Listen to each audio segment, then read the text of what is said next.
Good morning. Today is the 21st of June 2018 and this is my GoFundMe video. Now, I am a mature student. I'm taking a master's degree at what they call a Russell Group University. This is the land of my birth. I am a son of the soul. And my parents hail from the Caribbean, currently playing Sri Lanka, currently doing all right, on the way to winning. And as you know, the World Cup is going on, and Harry Kane did the business. For those of you who've seen my videos, you know I'm a Tottenham fan. That's how it goes when you're a little kid. Someone says, pick this one or that one. Anyway,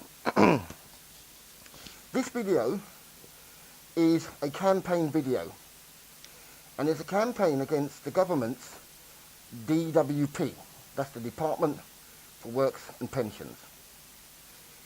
Since 2001, the government has successively scammed the populace out of billions of pounds, and it's a blatant trick, and I'm going to explain that trick.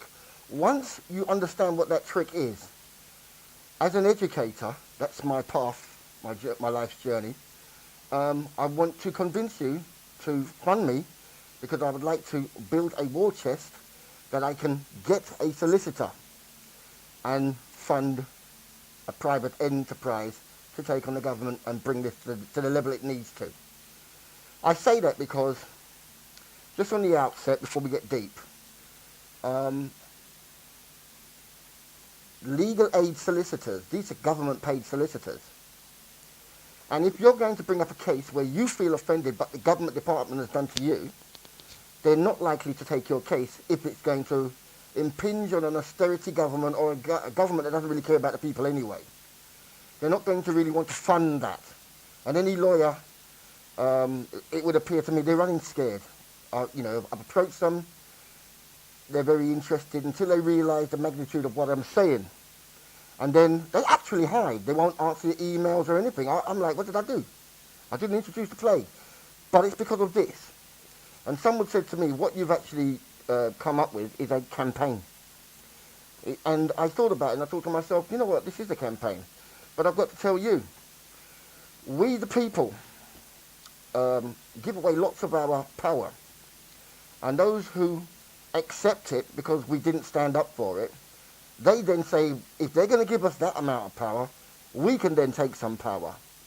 And therefore you've got Theresa May, when she was Home Secretary, trying to, you know, snoop a charter and curtail, you know, the net neutrality that there is, etc. So, this is about the DWP scam.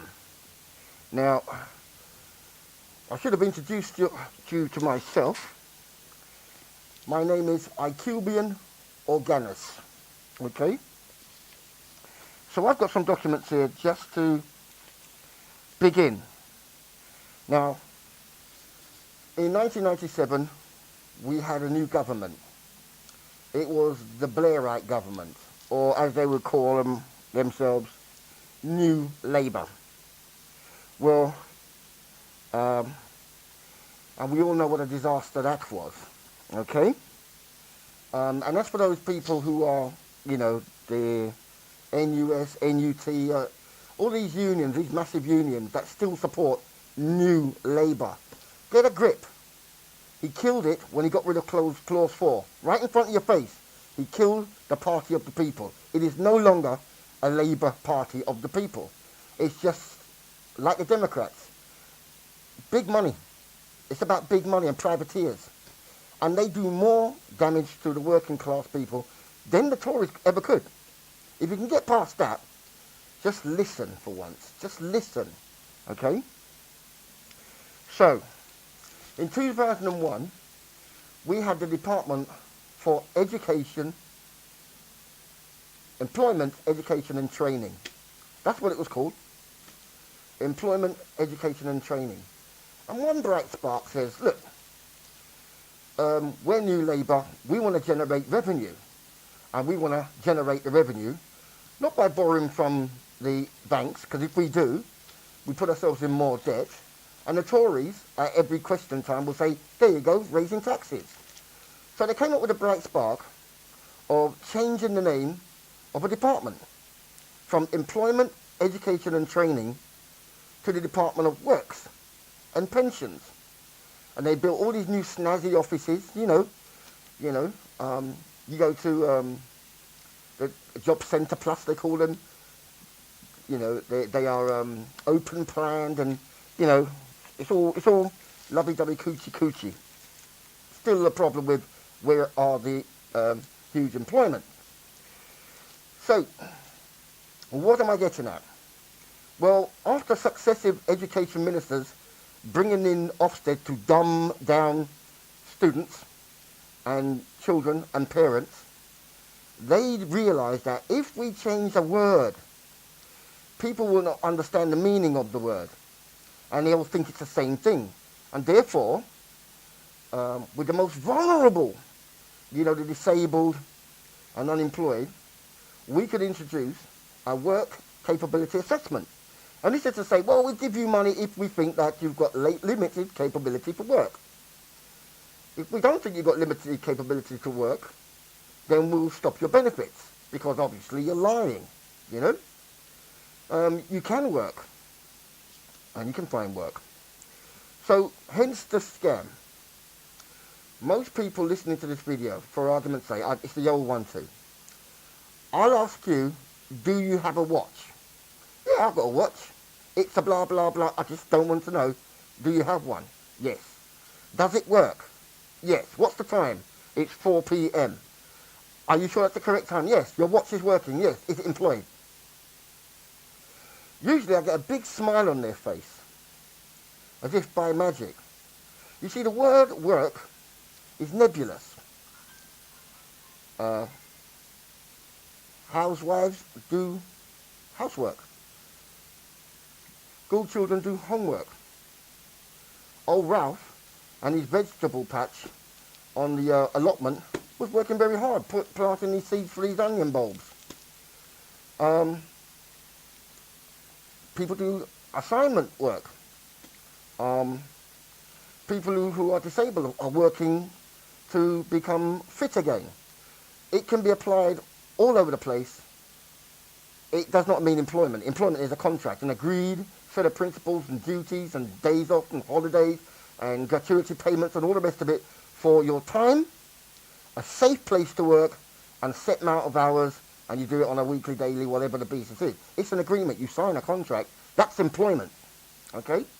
Work is a low bar. So when I say whether you have limited capability for work, so what? That doesn't mean anything at all. It should be whether you have limited capability for employment.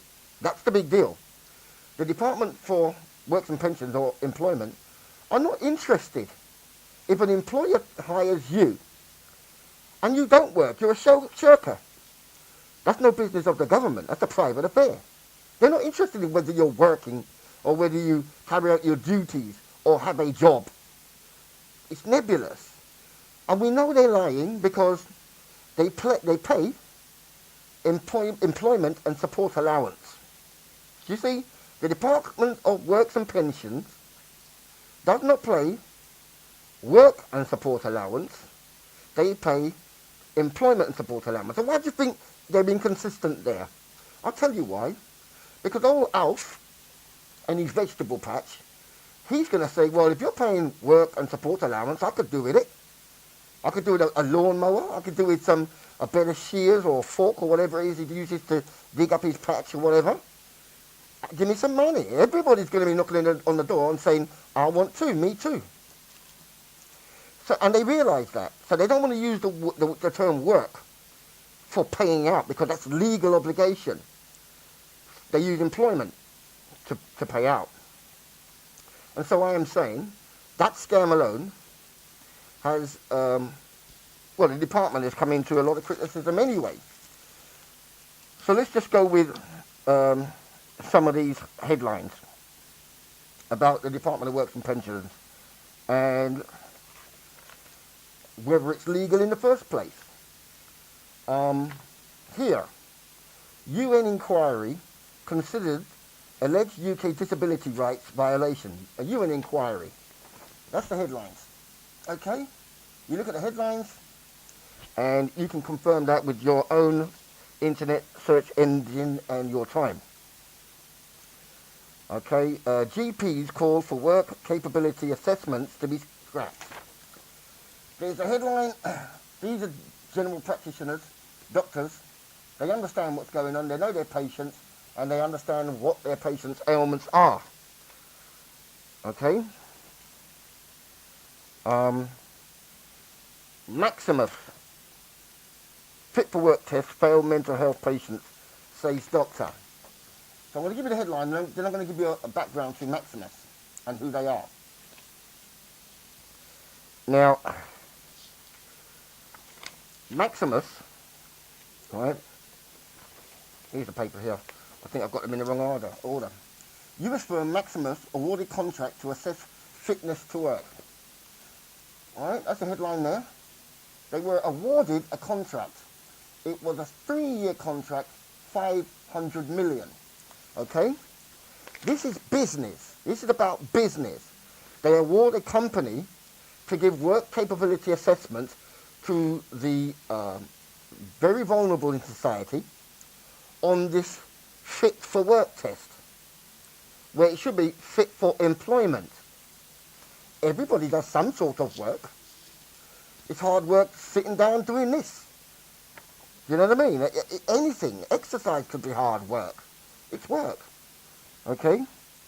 So this is a private company under your Labour government, right? All started under your Labour government, and they're making money. If they can get 500 million for taking people off the benefit, from receiving benefits, allegedly shoving them into work and all the rest of it, how much do you think in billions they are actually saving the government? There's no need for that. Absolutely none. Work capability assessments, 1 million disability checks planned. So they're in, mate.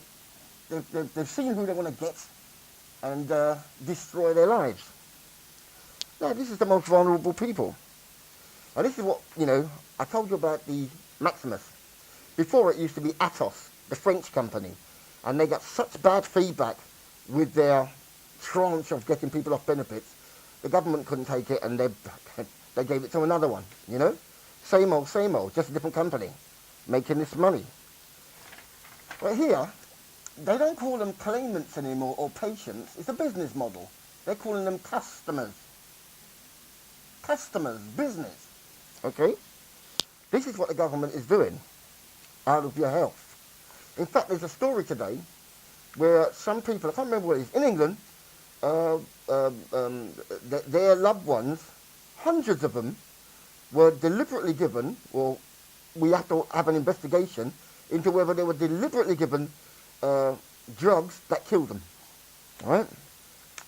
Now, business is business. Keeping someone alive at the state's cost costs money. Okay? Okay. This is one from the BBC. 2-win sickness benefit test legal challenge. Okay? It's not impossible to win against the DWP. Okay? I don't know the details of their case, but it's not impossible. Another BBC headline here. Oh, it's the same one. Just another newspaper confirming 2-win. Probably one is the BBC and this one's, I'm not sure. It doesn't really have the actual heading. Not that it's that important. The headline is what is important. And you do your due diligence and check it out. This one says, disability test, sending sick and disabled back to work. Okay? The sick and disabled are being sent back to work. But of course the journalist is using the term work, not to a place of employment. As I've explained to you, work is nebulous. Here's another one. Bias fit for work test penalise the poor. Well, it's a bit early in the morning, and I don't think my reading is tipped up. But I mean, I I was in receipt of incapacity benefit, and I had to fill in one of those forms. The problem with those forms, they need to be filled in by a specialist. When you answer the form, you think you're answering it because it just asks you a blasé question. There's a way to do it. They want certain answers a certain way. Most people who are on benefits, by no fault of their own, they don't have the best education in the world, and if they're sick and vulnerable, they may not read it through. I mean, some of these forms are papers and pages, and you just can't be bothered. It really is a strain on you. If you're already stressed, it's a mountain to climb. Government fitness for work test is making disabled people sicker, reports claims. This is true. This is definitely true. Okay? Now, a lot of people say, oh, I don't care about the poor, I don't care about the sick, they work shy anyway, liars and all the skivers. That is not the case. And it's easy to make people sick. You have to remember the little boy in school who's upset the bully, and the bully says, I'm going to get you later on when I see you after school. Oh, you're going to get it. And the friend is saying, oh, yes, yes, yes. Oh, you're going to be crying. That kid, immune system, starts to break down. Very minutely. The terror and the endorphins and all of that go inside his body, puts him in a bad way. And if you get reports of terrorism under the beds, terrorism in your cupboards, they are collectively terrorizing the masses and putting them heightened alert until they start believing what's not true. The bully is not going to kill the boy, okay? But the boy begins to believe it, and the more the hours tick down, right? So these things can make you sicker.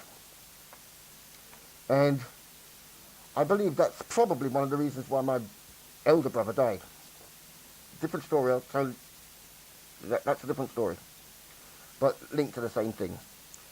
Well, that's funny. Thousands have died after being found fit for work. The DWP's own figures tell you. You see the stress. You know? People don't know where to turn. They don't know what to do. There is no real help.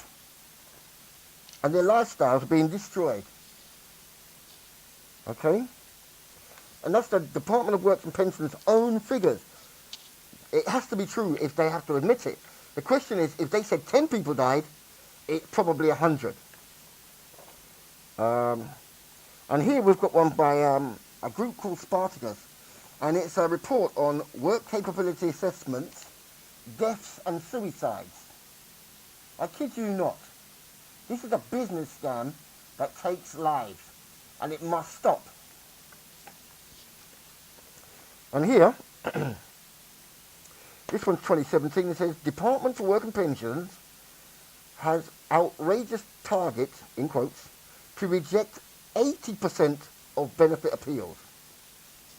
Think about that. They don't even know who you are, but 80% of the claimants who come under the work capability assessments and so forth are going to be rejected. It's a despicable business deal. So, that's the first thing. And we've got to be sure about that, because I'm going to repeat it and repeat it and repeat it. If I'm making sense to you, then I would like you to visit my YouTube page, okay? Have a look at the video, share the video, share the link, and distribute amongst yourselves. But please donate to the GoFundMe page, okay? I will keep you updated on that. I thought I'd look this up because, to be quite honest, when you use the term work, it conjures up images of slavery. For me, it did, because I really thought this through. Because slaves work. And if you think about chattel slavery in America and the Caribbean, they work there. Oh, they're, you know, the proverbial off. But they were not employed. There was no contract for them. Okay? Now, this is the Universal Declaration of Human Rights. Okay? And the thing is, First of all, when you're on the benefit, they send you a letter, a work capability assessment letter, saying, come to this place and on this date, etc. Failure to do so, you may lose your benefit. All right? That's a threat. And it's Article 4, Universal Declaration of Human Rights. No one shall be held in slavery or servitude. Slavery and the slave trade shall be prohibited at all times. Well, I said it's a business, and the slave trade was a business, and forcing people off benefits or to attend a work capability assessment by a private company with aims of getting 80% of them struck off before you even see them, and threatening them to lose their benefit. Because had they said employment, I couldn't say this is akin to slavery, because threatening, it's employment, but they're saying work. Well, work doesn't mean you get paid, okay? You have to understand that. It's a nebulous term, and, these judges, these big wigs, the Tony Blairs who go to the private school, David Camerons, the Theresa Mays, the judges at the tribunals, they all know what acts, legislation, laws, subclauses, and meanings of words are. They know, and if they don't, well, they're in trouble now, aren't they? It's not something they can deny. And this one's the European Convention on Human Rights. And again, on Article 4, it says, no one shall be required to perform forced or compulsory labour. That's another word for work, right? Slaves work. If you're forced, then you have to say, labour, forced work. You use the word employment, can't do nothing about it.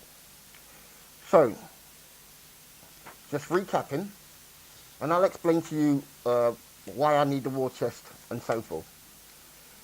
So first of all, the term work is nebulous. If I've got a watch and it would be working, but it's not employed, okay? Someone doing outside gardening work, it's their garden, it's their pastime, and they work on it. I mean, the term is nebulous. And slaves work. Slaves are never employed, okay? So the Department of Works and Pensions pays employment and support allowance. That's financial, yeah? And it's trying to stop the people. See, on the one hand, it's saying you're fit for work. But when it comes to paying that money, old Alfie over there with his vegetable patch, no, this is about employment now. They're switching and they're playing a game, okay? So I wanted to join my campaign. Icubian Organis, okay?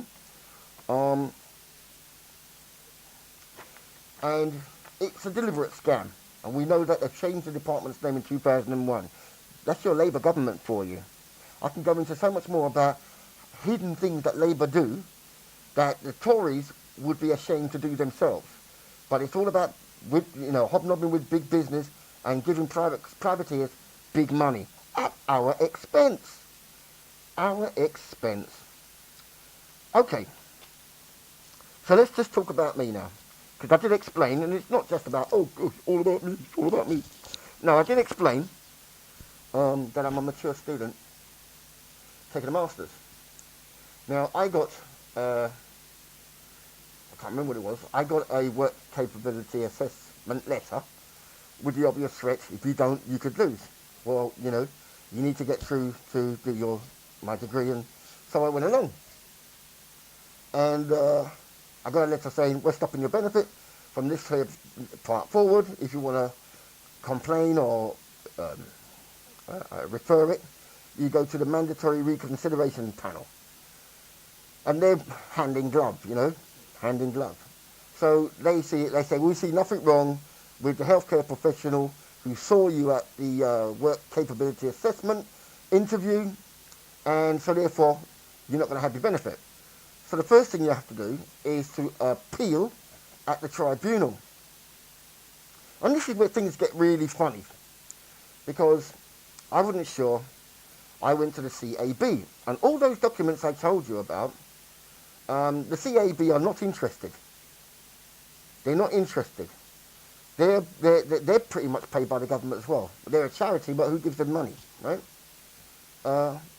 So their job is not to encourage the public to seek to gain justice from any government department who's doing them wrong, right?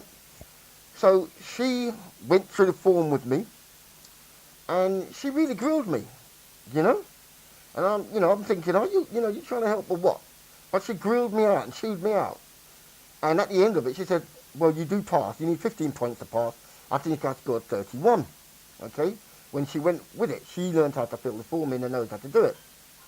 And so we believe we've got a good case, and we've got the bundle. Now, she's only interested in that part. But I'm interested in, well, maybe the judiciary do not know. I'm going for a two-pronged attack. I've got the whole argument laid out about work not being employment, shouldn't have done this, and all these cases of abuse that have been reported. I'm saying that should be taken into consideration in the first place. All of what I said, private company, targets, the business model, calling people customers, the whole thing is deplorable, and they're overseeing it. And I want them to see it and know it. Because if they're going to be malfeasant, misfeasance, non-feasance, and involved in maladministration to the point of fraud, I want the judiciary to say what we did. You can't say you didn't know. So I want them to know. So anyway, I get my date of the tribunal hearing. And of course, this is my bundle. They've had it for a very long time. And so I get there, and you've got the arches, and they scan you because, of course, if they don't scan you for a weapon, what they're about to do, somebody may lose it and want to the judge or whatever. So if you've got any, I didn't have anything to hide. So you go in the waiting room, and then the clerk came out, and he says, is there any final things that you'd like to say? So I said, yes, there was one typo and one misspeak. Okay? It's on page, blah, blah, blah. Okay. So finally, call my name, I go in. And I've got my rucksack and I've got my pad to take notes. And I've got the bundle. So I'm taking it out, put it down. And the first thing I'm expecting is, right, we understand that you've got some amendments to make. So which page, that's what I'm expecting. No, his bundle stayed unopened. And he starts questioning me about me being a full-time, what am I doing for a living, and, what am I doing, I'm a full-time student, blah, blah, blah. And then he just comes out with it, well, you can't claim employment and support allowance and be a full-time student. Well, in my bundle, I never said I was claiming employment and support allowance. It's from head to toe, incapacity benefit. You've had time to read that, months to read that, and you've had time to go on the computer to confirm what I'm saying to you now. I didn't get a chance to say all that. He's saying, well, as far as he knows, I'm like, bundle, sir, the bundle. Then he said, leave the room, we'll call you back. So, back in my, all my things are back in the rucksack, and I'll trundle that away. Call me back in. So I go back in. And of course, I'm about to go in my bed. Sit down! And I was like, I was shocked. It was as if, like a 7-year-old in class who just won't listen, and they should have their head down and they're popping up again. That may be acceptable, but to a grown man, this is what the judge is saying to me. So I could have ignored him, I'm not sure. Let's just say I continue to do that and sit down. And he's there, the clerk is there, and the doctor's there. The doctor's like, giving you like, you know what I mean? And I'm like, really? Really? And he proceeds to say, well, look,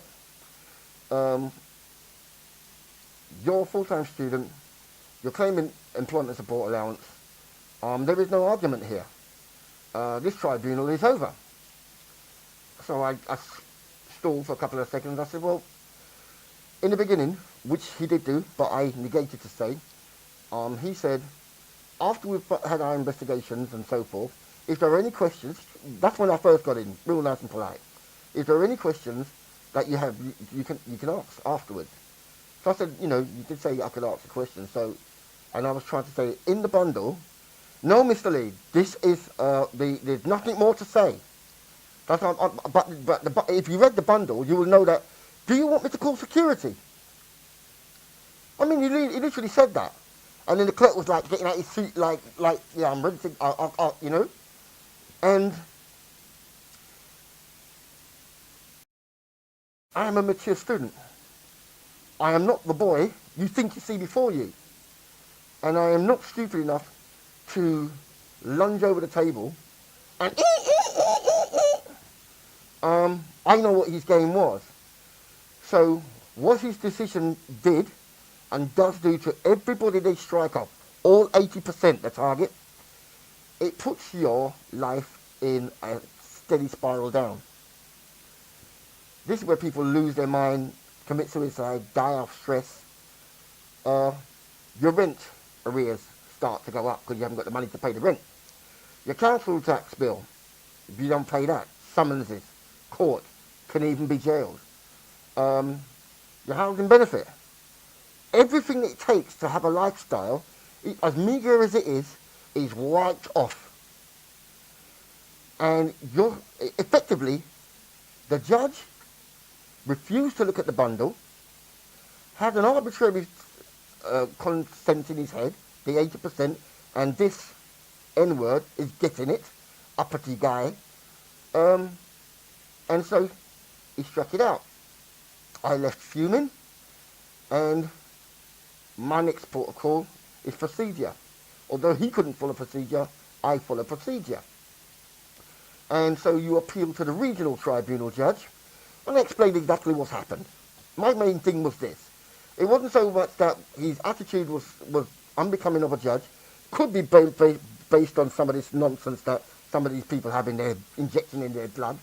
I don't know what it is, power, but you don't bully me, which he did, right? And what he didn't do was follow protocol and at least look at the bundle, because the bundle's quite clear. And I don't think he would, at that point, he's not acting as a judge. So I put that to Jeremy Bennett. Oh, it was Judge Pearl, Jeremy Bennett, right? Regional Tribunal Judge Jeremy Bennett. He writes back to me pretty much saying, looked into it, I don't see nothing wrong. Dust your shoulder off. I reckon there's a crinkle cut shit there somewhere. I'm sure that's what it is. You sure you weren't drinking or something, smoking wacky-backy?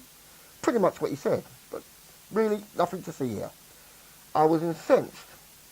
I thought to myself, wait a second, you mean to tell me I don't know whether you asked him a question or not. I don't know whether you did an investigation. You've not showed me any evidence.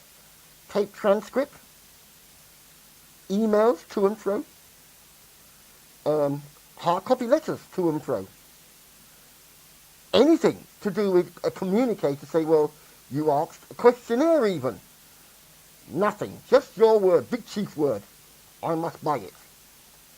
Well, of course, I'm not satisfied with that. I'm definitely not satisfied with that. So what's the next point of call? It's the ombudsman. So this time I said, okay, I'm going to be really ready now. And I'm going to write down all the questions a true and honest judge would have asked Judge Pearl. Right? And I want the ombudsman to ask Jeremy Bennett, regional judge, did you ask these questions and why didn't you? And if you did, where's the evidence that you did? Okay? That way I can find out whether you were genuinely did do an investigation. Because IQVIAN Organis believes you did not. So you must produce some evidence. I don't know, there are about 10 pertinent questions would have had it. Dusted. If you want to cover up for a corrupt judge, cover up. But now it's on you. Okay? So anyway, I'm waiting for the ombudsman to give me feedback. But she doesn't. She writes me saying she's, well, Jeremy Bennett is going to send her his response, and she's going to send it to the Lord Chief Justice and the Lord Chancellor. Excuse me. And I'm thinking, hold on. I only want your report of my concerns. Because I need to know that you asked my questions. What she's doing is not giving me her report. She's made a decision, because now she's covering up for Jeremy Bennett. So I'm saying, okay, if you want Jeremy Bennett to slip, then it's on you. Okay? So it turns out it goes to some guy named Paul Kernahan. I don't know if he's Lord Chief Justice or the Lord Chancellor. I don't know who he is. But I get to know what her report is via a third party. I'm thinking, that can't be procedure.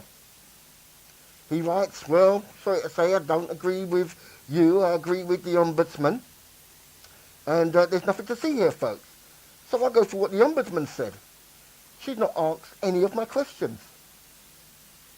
She alludes to one that she did ask, and that was, why did you ask Judge Pearl why he barked at Mr. Lee? Sit down.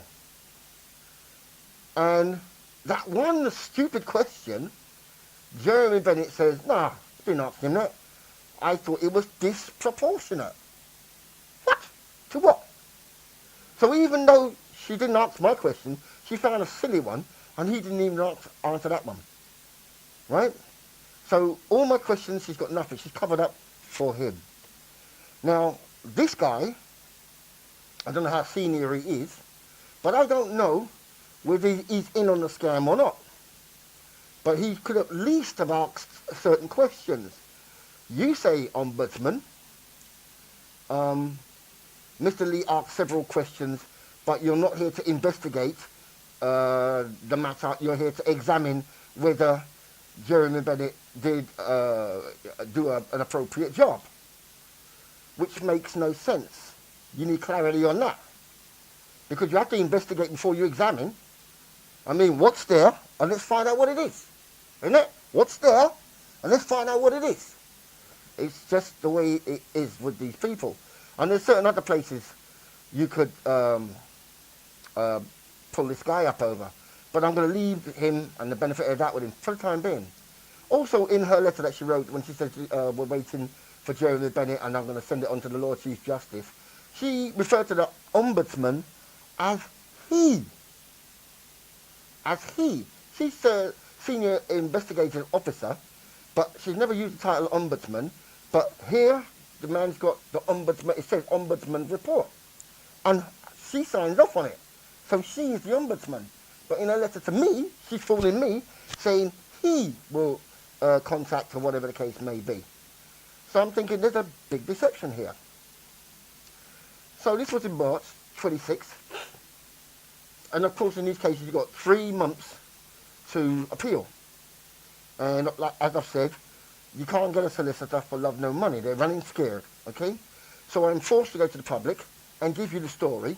And so that as a public, we can be a powerful body and pull the government up and, if need be, really get some compensation.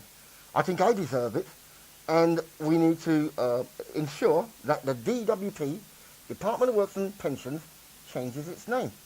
Because what they've done year in, year out, since 2001, is rip people off and give a low threshold to get a lot of people who are genuinely slick out into the workmosphere.